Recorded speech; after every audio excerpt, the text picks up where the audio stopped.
Before installation, please read the safety precautions in detail. Place the energy storage product in a well-ventilated indoor area and make sure there's enough space around it for cooling. Step 1. Check the label. Check the label on the outside of the wooden box. Place Slave 4 at the bottom layer of the battery stack and Slave 1 at the top layer of the battery stack. Step 2.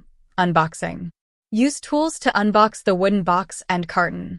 First, put the wheeled base at the bottom, then stack the battery modules in order from Slave 4 to Slave 1.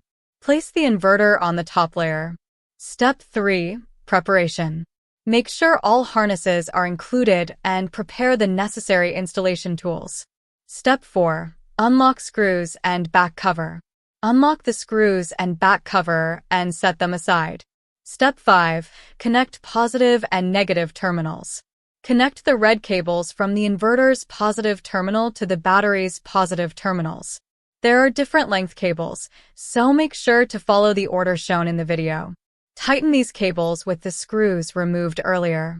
Connect the negative terminals in the same manner. Step 6. Connect communication cables.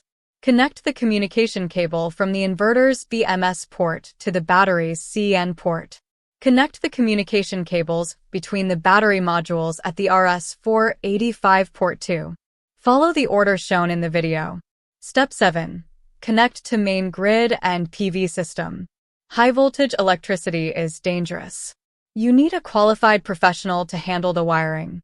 Step 8. Turn on the switches for testing. First, turn on one battery and the inverter to test if they operate normally. Step 9. Turn on all switches. Turn on the battery switches in order. First, turn on the air switches, then press the button on the battery, and finally, turn on the inverter switch. The inverter takes a few seconds to start up, and then the batteries will balance automatically. Please wait a moment. Step 10. Display functions. For this section, refer to the inverter's user manual for details. Step 11. App usage. Please refer to the app user manual for details.